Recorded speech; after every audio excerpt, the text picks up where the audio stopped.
Егер де сіздің ұйқыңыз қанбай, жұмыс жасауға талпынсаңыз, мұның арты жақсылыққа апармайды. Сондықтан Кемел адам кітабында бұл туралы былай деп жазады. Қанбаған ұйқының зияны. Зерттеу нәтижесі көрсеткендей, әдеттегі қажет ұйқының мөлшері 90 минутқа қысқарған жағдайда адам бойындағы концентрацияның 1/3 жоғалады. Жалпақ тілмен айтқанда, қандай да бір нәрсені түсіну, жеткізу, байқау, есте сақтау сияқты қабілетіңіз 33%-ға төмендейді деген сөз. Статистикаға сүйенсек, әр 5-ші жол апаты жүргізушінің ұйықтап кетуінен орын алады екен. Зерттеулер нәтижесі бойынша ұйқысы қанбайтын адамның ауруға шалдығу ықтималдылығы 3 есеге жоғары. Оның себебі ұйықтағанда адамның иммундық жүйесі цитокин ақуызын жинайды. Ұйқы ем деген сөз бекерге айтылмаған. Аз ұйқы артық салмақ қосуы мүмкін. Адам бойындағы тәбетті реттеп отыратын гормондар бар.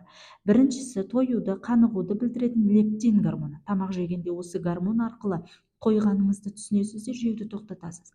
Ал ұйқыңыз қанбай қалған жағдайда адам ағзасында бұл гормондар әдеттегіден аз бөлінетіндіктен сіз тойғаныңызды аңғармай қаласыз. Сондай-ақ адам денесінде грелин деп аталатын аштық гормоны бар. Осы гормон арқылы сіздің қарныңыздың ашқанын түсіне қоясыз. Ал ұйқыңыз қанбай, сапалы тыныға алмаған күні бұл гормондар әдеттегіден көбірек бөлінеді. Осыны есте сақтаңыз. Түнде дұрыс тынықсаңыз, таңертең ой қуатыңыз толығады. Күні бойы неше түрлі адамдармен араласып, көптеген кездесуде боламыз, түрлі жұмыс атқарамыз. Кешке діңкеміз құрып әбден шаршаймыз. Ертесі толық тынығып қуат жинап үлгермесеңіз, ерте тұру қиынға соғады. Нәтижесінде миымыз түрлі сылтауларды алға тартып, жалқауланып жатуға, істерді кейінге қалдыруға тырысады. Шаршаған кезде дұрыс шешім қабылдауға қауқарсыз боламыз. Ұйқыңыз қанбаған күні жаман әдеттерге үйіргелесіз. Ағзаңыз ұйқыдан ала алмаған ләззатты никотин, кофеин секілді зиянды заттардан алуға құштар. Ұйқысырап жүрген пенде ренжігіш келеді. Еш нәрсені ұната қоймайды, сірке су көтермейтін ашушаң болады.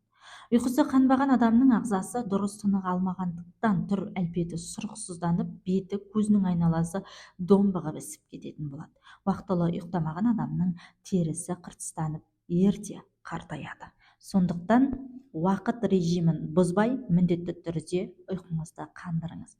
Ұйқы қанық болған жерде барлық процестер жүйелі түрде өтеді. Уақыт ТВ YouTube арнасына жазылып алыңыздар. Бізде ақпараттық жаңалықтар және Қазақстандағы соңғы оқиғалар, сонымен қатар пайдалы ақпараттар мен пайдалы кітаптар жарық көріп отырады.